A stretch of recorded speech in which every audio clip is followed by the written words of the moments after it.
시대의 종말을 다가옴을 느낄 때 무엇보다도 우리에게 강조가 되는 것은 우리가 변함없이 믿음을 지켜야 한다. 그것을 우리가 항상 느끼게 되는 것입니다. 여러분, 1970년대에 그 TV에 라디오에 장소팔 고춘자 기억합니까?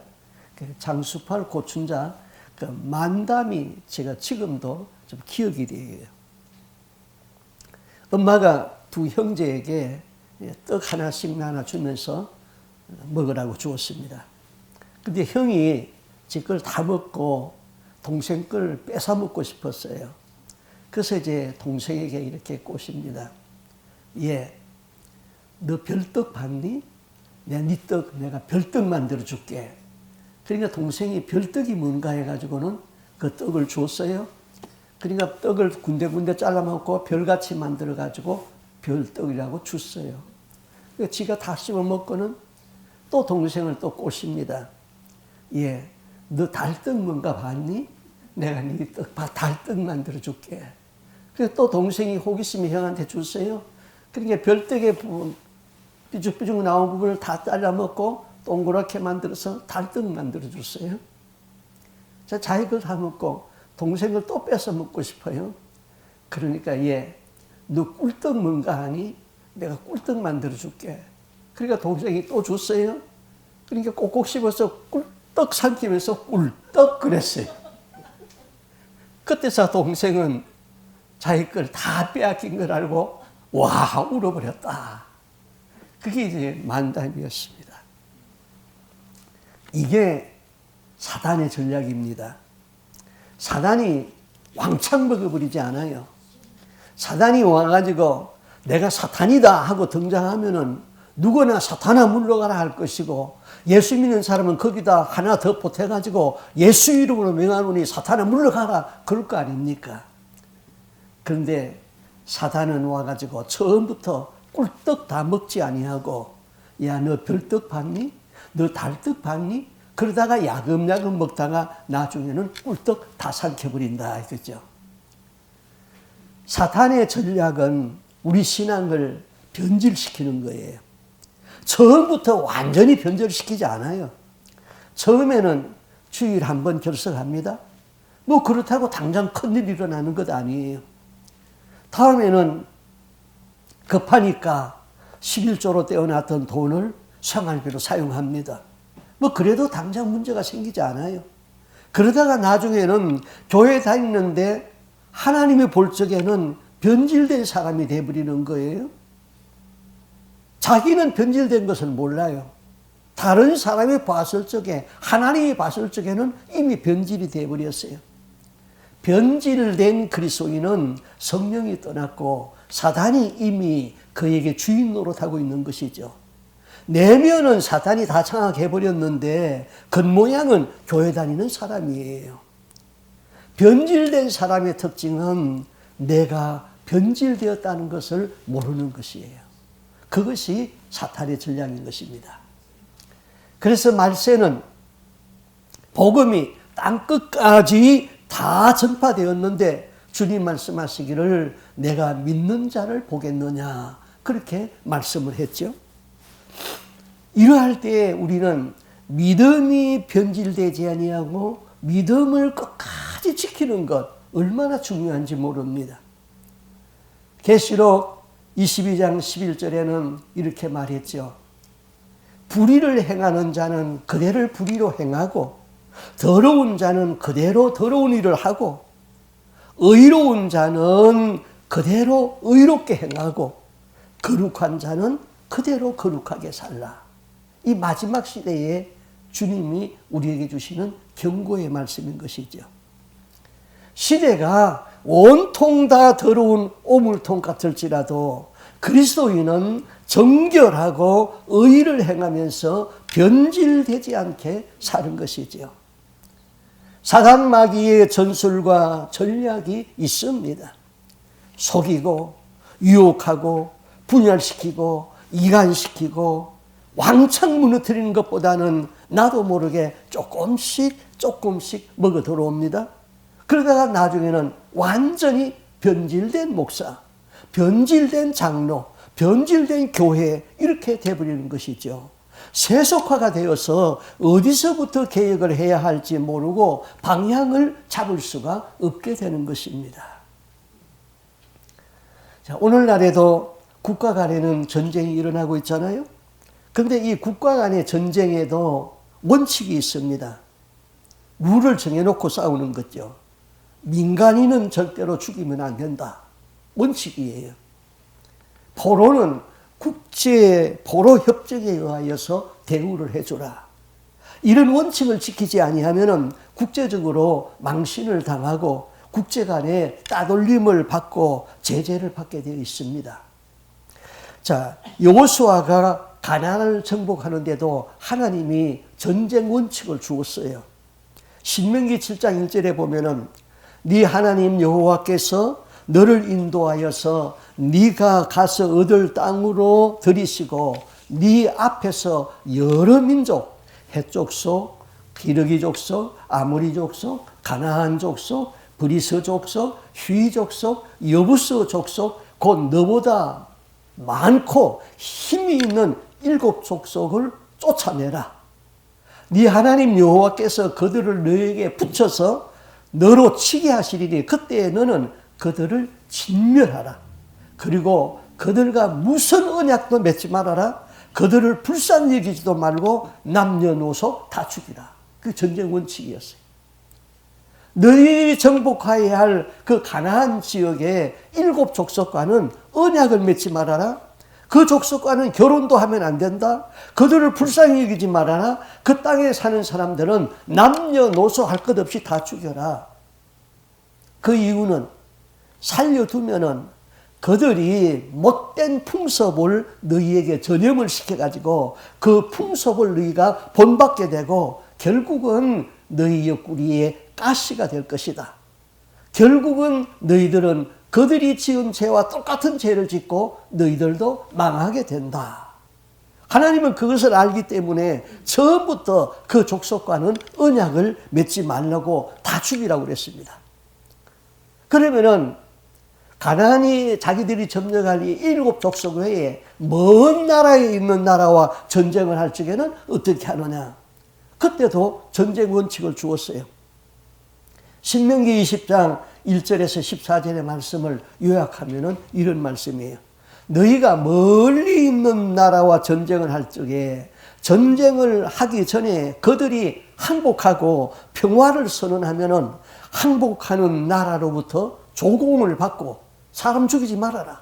살려두고 조공만 받으라 그랬어요. 그들이 항복하지 아니하고 너희와 전쟁을 하게 되면은 남자는 다 죽이라. 그리고 아이들과 여자들은 노예로 삼으라. 그게 하나님이 준 전쟁 원칙이었습니다. 자, 진멸하여야 할, 다 죽여야 할 가나안 7 족속에 기브온 족속이 있습니다. 기브온 족속은 하나님이 함께하는 그 이스라엘과 싸운다는 것은 자기 부족의 멸망이라는 것을 알았습니다. 기브온 족속은 하나님이 모세에게 준 전쟁 원칙도 알았습니다. 그 원칙에 의하면 자기 족속은 이스라엘과는 어떤 언약도 맺을 수 없고 다 죽인다는 것을 알고 있었죠. 그렇지만 그들은 전능하신 하나님에 대한 소문을 들었어요. 하나님을 믿고 살아남기를 원했어요. 그들은 살아남기 위하여서 여호수아에게 사신을 보냈는데 그 사신들이 와서 이렇게 말합니다. 여러분, 지난주에 설교할 적에 여호수아서 9장을 읽으라고 숙제 내줬죠? 그거 다 읽어야지 오늘 설교가 이해가 됩니다. 자, 오늘 말씀을 이해하기 위하여서 그래도 읽지 않은 사람이 있기 때문에 간단하게 설교하면 이래요. 기브온 족속이 하나님에 대한 소문을 들었어요. 하나님과 같은 신은 없다. 그래서 사신을 여호수아에게 보내면서 우리는 이 가까이에 있는 너희들이 정복할 그 족속이 아니라 먼 나라에서 왔다 그랬어요. 그러면서 신발은 아주 헐레부대 다 떨어진 신발을 신고 옷은 일부러 헤어진 옷을 입고 그들이 먹는 떡은 가방에서 꺼내는 걸 보는데 곰팡이가 서럽고 그래서 우리는 먼 나라에서 왔습니다. 이와 같이 옷은 낡았고 신은 다 떨어졌고 떡은 곰팡이가 났습니다. 그러면서 우리는 당신들이 믿는 하나님에 대한 소문을 들었습니다. 천상천하에 여호와 하나님 같은 분은 없습니다. 애굽에 내린 재앙의 소문을 우리가 다 들었고 여리고성을 어떻게 정복했는가를 우리는 다 들었습니다. 우리는 당신의 종입니다. 우리와 당신들 사이에 하나님의 이름으로 화친을 맺읍시다. 자, 여호수아와 이스라엘의 그 족속들은 기브온에서 온 이 사신들의 말을 고지 그대로 믿었습니다. 그래서 하나님의 이름으로 화친을 맺었습니다. 조약을 맺고 나서 3일 후에 여호수아는 알았습니다. 이들이 다 죽이라는, 멸망시키라는 기브온 족속이라는 것을 알았습니다. 백성들이 여호수아와 족장들을 원망을 했다 그랬죠. 그러나 이미 하나님의 이름으로 맹세를 해버렸으니 이게 죽이면은 이제 안 되는 거예요. 죽이면은 자기가 저주를 받는 거죠. 그럼 여호수아의 결정적인 실수는 무엇입니까? 9장 14절에 보니까 무리가 그들의 양식을 취하고 어떻게 할 것을 여호와께 묻지 아니하고, 지도자 여호수아에게도 실수가 있었습니다. 하나님께 묻지 아니했다는 것이죠. 쉽게 말하면은 기도부터 해야 되는데 기도 없이 일부터 했다는 것입니다. 행동부터 했습니다. 자, 여러분이 여호수아의 입장에 있다면 어떻게 할 수 있겠습니까? 자, 우리가 어떤 결정을 내릴 적에는 단순하지가 않죠. 복잡한 상황 가운데서 결정을 내리게 됩니다. 내 잘못 결정을 하도록 배후의 악한 세력도 때로는 역사하고 있죠. 잔잔한 호수에서는 오토를 저어가면은 자기가 원하는 방향으로 갈 수가 있습니다. 그러나 물결이 거센 데에서 자기 보트를 저어가면은 자기 마음대로 갈 수가 없는 것이죠. 우리는 세속의 영과 죄의 세력이 있습니다. 그 세력 가운데서 우리가 잘못된 선택을 할 수 있도록 배후에서 악한 영들이 역사하고 있다는 것이죠. 내가 잘못된 결정을 하게 되면은 그 결정에 대하여서는 내가 책임을 져야 되는 것이죠. 교육 전문가의 아들이 빗나가는 일들이 종종 있습니다. 목사의 아들이 전혀 하나님을 믿지 않는 일들도 있습니다. 가정사역 전문가의 남편이 바람을 피웁니다. 유명한 요리 전문가의 남편은 매일 라면으로 점심을 때운다나요? 이게 삶의 현실이에요. 자, 여호수아는 여리고와 아이성 전투에서 승리하고 그 다음 전쟁을 준비하고 있는데 기브온 족속이 와가지고 화친을 요청했어요. 우리는 당신의 종입니다. 우리는 하나님과 하나님이 당신들과 함께하는 그 놀라운 권능의 일을 믿습니다. 여호와 하나님 같은 분은 없습니다. 우리는 당신과 화친하기를 원합니다. 여호수아가 이 말을 들었을 적에 기분이 좋았겠지요. 자, 저는 이 말씀을 설교를 준비하면서 이 다른 성경보다도 좀 고민을 좀 많이 했어요. 묵상을 하고 기도하면서 고민을 했어요. 여호수아가 왜 하나님에게 묻지 아니하고 이렇게 결정을 했을까? 하나님은 그들을 다 죽이라고 그랬는데 하나님의 이름으로 함께 살자고 평화 조약을 맺은 여호수아는 벌을 받았는가? 그렇게 거짓말을 한 기브온 족속은 어떤 벌을 받았을까? 이 말씀이 우리에게 주는 영적인 교훈은 무엇인가? 이거 많이 고민하고 연구하면서 이 말씀을 준비를 했어요. 자, 여호수아가 하나님께 묻지 않았다는 것은 기도가 없었다는 것이죠. 중대한 결정을 자기 주관적으로 판단하고 하나님의 뜻을 알기 전에 행동부터 했다는 것이죠. 그래서 여호수아는 백성들로부터 원망을 들었습니다. 하나님의 명령을 지키지 못한 것이 되었던 것이죠. 그러면은 하나님께서는 기브온 족속에게는 어떤 벌을 내리셨는가? 하나님은 기브온 족속을 이스라엘 백성으로, 하나님 백성으로 인정을 해 주버렸어요. 하나님은 여호수아가 하나님의 이름으로 평화 조약을 맺은 것을 파기하라 그렇게 말하지 아니했어요. 그 계약을 지키도록 하는 것이죠.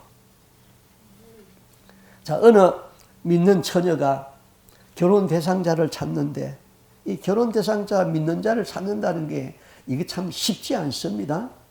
어려워요. 그런데 믿지 않는 남자가 나타났어요. 호기심이 갔어요. 그래서 그 남자하고 교제를 했어요. 교제하다가 데이트를 하다가 그만 정이 들었어요. 그래서 결혼을 했어요. 그런데 이 믿음이 없는 남자와 이제 함께 살다 보니까 믿음을 지킨다는 것이 얼마나 힘이 든다는 것을 그때서 깨달았어요. 그래서 이제 목사님한테 와서 상담도 하고 하나님 앞에 와서 막 기도도 하고 그럽니다. 하나님, 결혼 잘못했어요. 이혼할까요?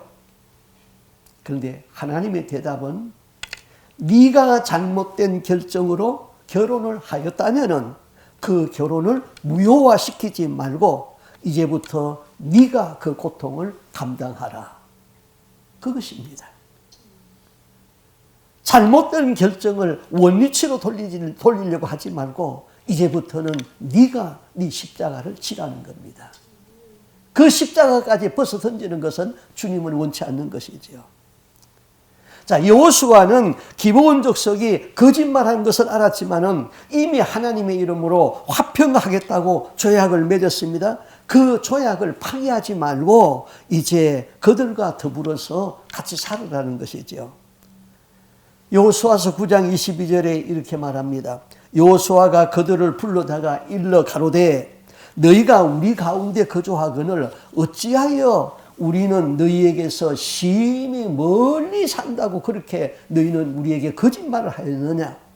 그러므로 너희는 저주를 받나니 너희가 영영이 종이 되어서 우리 하나님의 집을 위하여 나무 패며 물 깁는 자가 되어라. 너희는 저주를 받아서 종이 되라. 그리고 하나님의 집에서 성전에서 나무를 패며 잡일을 하는 그런 일을 하라 그랬습니다. 자, 하나님은 여호수아의 잘못된 결정을 인하여 책망을 하거나 벌을 주지 아니했습니다.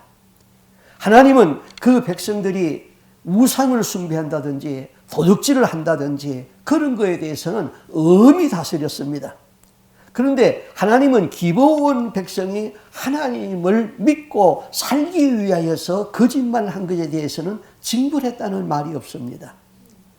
기브온 족속은 비록 종의 신분이었지만은 그들은 하나님의 성전에서 나무를 패고 물을 깃는 봉사자로 살았습니다. 자, 우리나라에 지금은 모르겠습니다만은 그 전에는 교회에 사찰이라는 직분이 있어요. 사찰. 이 사찰은 교회에서 청소하고 관리하고 또 주일이면은 그 교회에서 예배드리고 또 새벽마다 예배 있으니까 새벽마다 나와서 교회에서 기도하고 그랬어요. 교회에서 봉급 많이 주지 아니했어요. 겨우 먹고 살 만큼 주었어요. 그 봉급으로는 가난을 면할 수가 없었습니다. 그러나 제가 보기에는 그 사람들 보기에는 천한 일 같았습니다마는 본인에게는 정말 복된 것입니다. 자, 사찰은 날마다 성전에서 기도하니까 그 자녀들이 다 복을 받아요. 사찰은 하나님의 집에서 하나님의 일을 하면서 성경을 지극히 가꾸고 열심히 일했거든요. 그러니 그들은 다 믿음을 지키고 천국 가는 것 당연하지 않습니까? 기브온 족속에 대한 이야기는 그 위에 성경에 기록이 없다가 다윗 왕 시대에 와서 성경에 기록이 나타납니다. 사울이 임금이 되었습니다. 사울은 자기 족속 안에 살고 있는 이 기브온 족속이 미웠어요. 그래서 아무 이유 없이 기브온 족속을 많이 숙청을 했어요. 많이 피를 흘리게 했어요. 그런데 이제 사울은 죽고 다윗이 임금이 되었어요.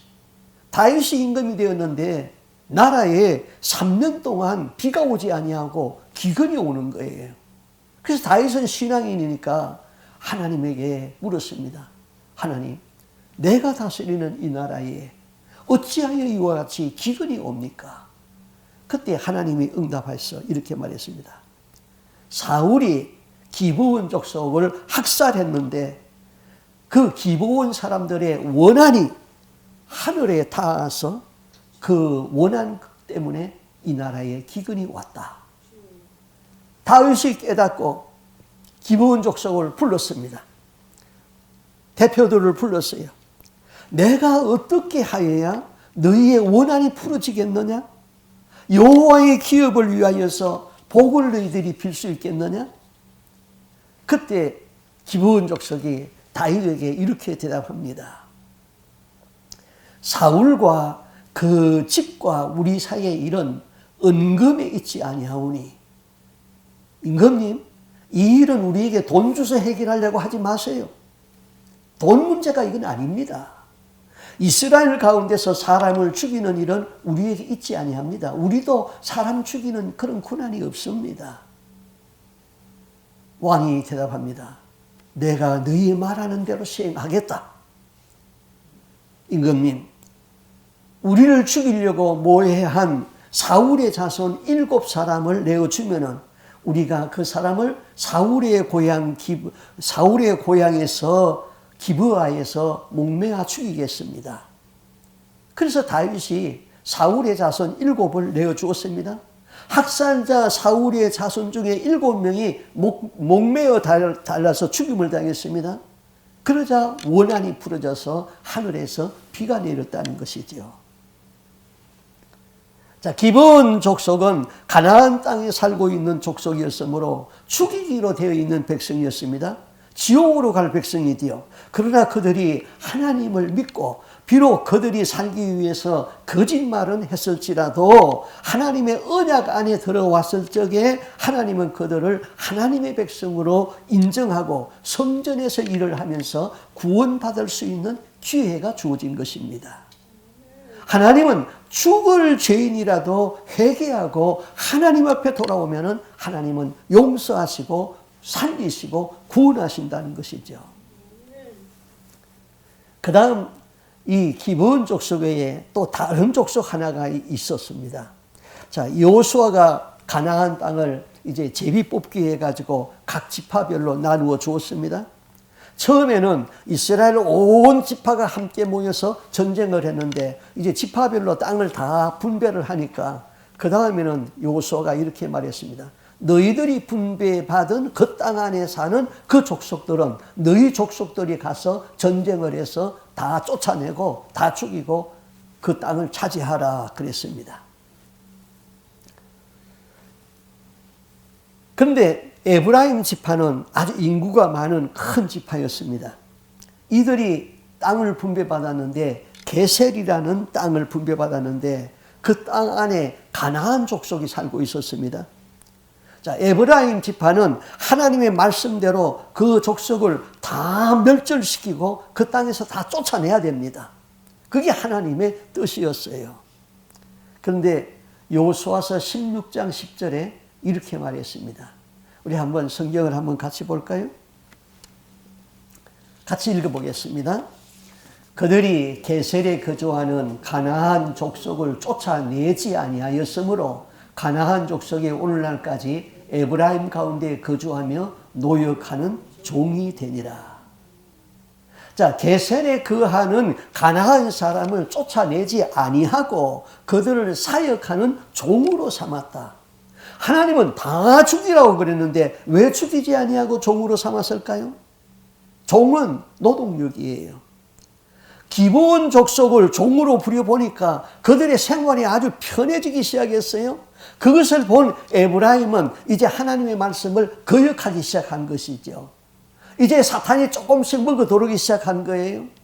게셀 족속을 왜 종으로 삼았습니까? 노동력 때문이에요. 개척할 땅은 아직 많이 있는데 일손은 너무나도 부족합니다. 에브라임 산지는 세겜 땅이 중심인데 그곳에 게셀 족속이 거주하고 있는 땅이었어요. 저들을 죽이지 아니하고 종으로 부리면은 우리의 일이 수월해지는데 노동력은 돈입니다. 그래서 그 족속을 죽이지 아니하고 그들은 스스로 하나님의 명령을 어기고 게셀 족속을 종으로 삼았습니다. 그 다음은 어떻게 됩니까? 암이 왜 무섭죠?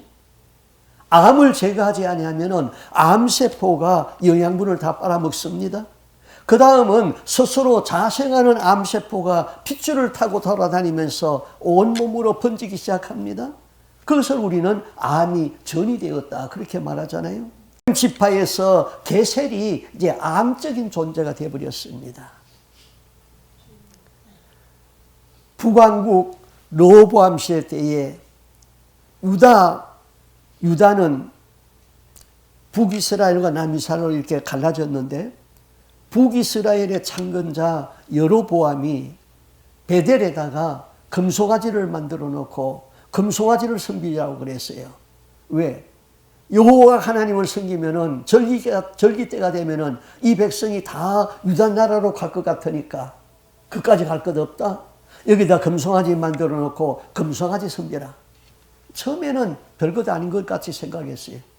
그런데 시간이 가면서 금송아지가 온 이스라엘을 다 집어먹어버렸어요. 그래서 유다보다 일찍 망해버렸어요. 북쪽 이스라엘은, 남쪽 유다는 아수르에 망했고 북쪽 이스라엘은요 바벨론에 의해서 망하잖아요. 살려둔 그 게셀 족속으로부터 나오는 바알 종교, 그것이 다 유다 나라를 집어먹어버렸어요. 처음에는 별떡 먹다, 그 다음에 달떡 하다, 그 다음에 꿀떡 다 잡아먹어버렸어요. 그래서 그 나라는 바벨론에 의해서 망하는 것이죠. 이런 이야기가 있어요. 스님들은 고기를 안 먹잖아요. 그런데 여름 더운 날 스님 일행들이 쭉 식당에 들어갔어요. 냉면집에 들어갔어요. 그래서 시원한 냉면을 시켰어요. 그런데 냉면집 사장이 스님한테 와가지고 귀에다 대고 귓속말을 했어요. 고기는 어떻게 할까요? 보이지 않게 밑에 깔아. 자, 고기는 보이지 않게 밑에 깔아. 그 말 때문에 그들은 명목상 스님입니다. 여러분, 내 마음 바닥에 남몰래 깔아놓은 것이 뭐 있습니까? 깔아놓은 것 때문에 하나님과 관계가 깨지는 거예요. 인기의 욕망을 깔고 헌신한 사람은 어느 순간에 그 깔아놓은 것이 드러나게 되어 있는 것이죠. 내 마음에 깔려있는 것이 무엇인가? 네 원수가 집안에 있다. 우리 한국 사람들은 대개 집안에 있는 원수는 시어머니라고 생각합니다. 시어머니가 아니에요. 네 집안에 원수가 있다는 것은 네 집안에 하나님보다 더 가까이 있는 것이 무엇이냐? 그것이 사람이든 자녀이든 부모이든 그것이 물질이든 하나님보다 더 사랑하는 것이 집안에 깔아놓은 것이 있다면 그것이 원수가 된다는 것이죠. 너의 존재의 값어치를 떨어뜨리고 마지막에는 네 영혼을 지옥에 던지게 한다는 것이지요. 지금 내 마음 안에 하나님보다 더 가까이 있는 것이 무엇일까? 그것이 지식이라면 내 가슴에서, 내 머리에서 떠나가야 되지. 그것이 자식이라면 내 가슴에서 파내야 되는 거예요. 그것이 돈이라면 겉어 구제해야 되는 거예요. 그것이 내 자아이라면 십자가에 나가서 못 박아야 되는 거예요. 자, 여호수아가 가나안 중심 세력이라 하는 기브온 족속과 평화조약을 맺었습니다. 기브온 족속이 이스라엘에게 항복하였다는 것이 주위의 나라에 전해졌습니다.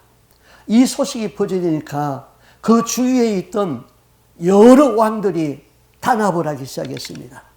그래서 예루살렘의 왕을 중심으로 한 예루살렘 왕이 설득을 해서 주위의 여러 나라와 5나라가 연합을 해가지고 이스라엘과 먼저 항복을 한 기브온 족속부터 치자, 그렇게 결정을 내렸습니다. 기브온 족속은 전쟁 공격을 받고 급히 사람을 여호수아에게 보냈습니다. 전령을 보냈습니다. 내용은 예루살렘에 있는 5개의 왕들이 연합해서 우리 기브온을 치고 있으니까 속히 올라와서 우리를 도와달라는 거예요. 여호수아는 이때 하나님 앞에 기도하고 물었습니다. 물었더니 여호수아 10장 8절에 이렇게 말합니다. 때에 여호와께서 여호수아에게 이르시되 그들을 두려워 말라. 내가 그들을 네 손에 붙였으니 그들이 한 사람도 너를 당할 자가 없으리라. 자, 여호수아가 이번에는 하나님께 물었고 하나님은 응답했습니다. 너의 계약은 잘못된 것이니 파기하라. 아닙니다. 그들은 처음부터 진멸할 백성이니까 너는 거기에 가담하지 말아라. 아닙니다. 너는 가서 도우라 그랬어요. 여호와께서 여호수아에게 이르시되 그들을 두려워하지 말라. 그들을 다 네 손에 붙였으니 그들의 한 사람도 너를 당할 지가 없으리라 한지라. 여호수아는 군사를 이끌고 밤새도록 올라갔습니다. 그리고 전쟁이 붙었습니다. 여호수아의 군대가 전쟁이 이기는 것으로 전쟁은 마무리되는 것 같은데 해가 서양에 기울어지기 시작합니다. 해가 지면은 더 이상 전쟁을 할 수가 없습니다. 그때 여호수아는 태양을 향하여서 놀라운 명령을 하게 되죠. 태양아 너는 기브온 위에 머무르라. 달아 너도 아얄나 골짜기에 거리할지어다 하며 태양이 머물고 달이 그치기를 백성이 그 대적에게 원수를 갚도록 하였느니라.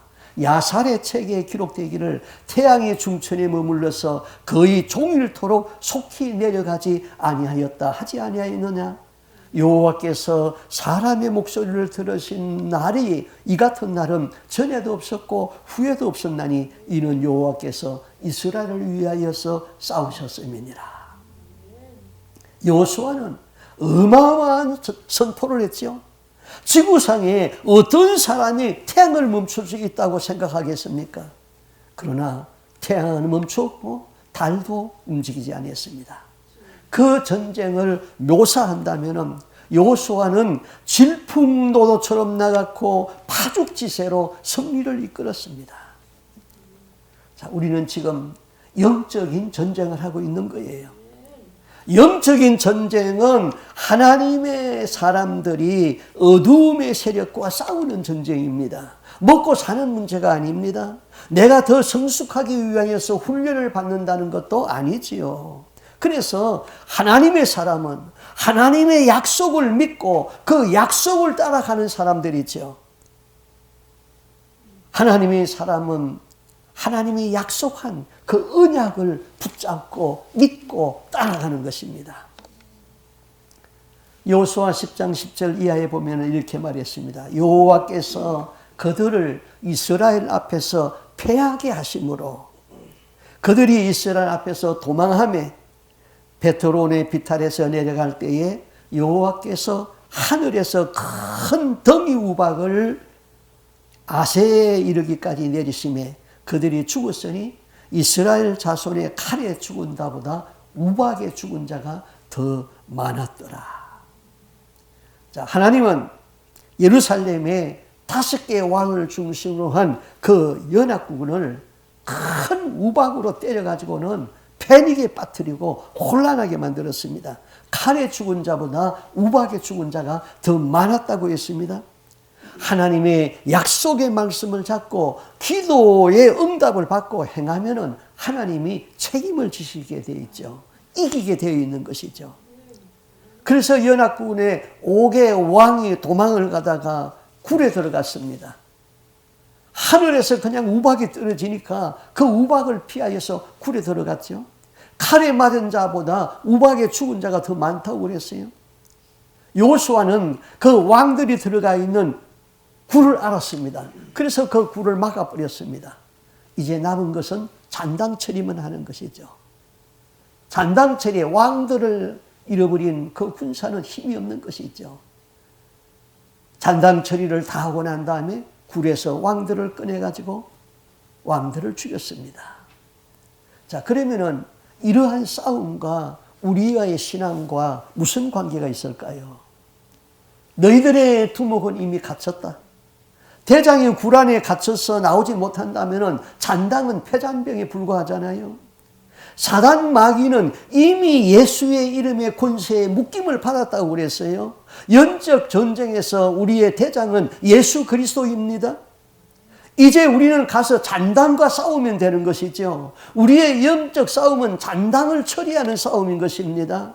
예수님은 이미 이겼다고 선포했습니다. 내가 세상을 이겼노라. 승리의 확신을 가지는 것이 영적 전쟁에서 아주 중요한 것이죠. 마태복음 16장 18절에서 이렇게 말합니다. 또 내가 너에게 이른다. 너는 베드로라. 내가 이 반석 위에 내 교회를 세우리니 음부의 권세가 이기지 못하리라. 음부의 권세, 지옥의 권세요, 마귀의 권세요. 이 세상에서 음부의 권세를 잡아 가둘 수 있는 곳이 어디입니까? 교회인데요.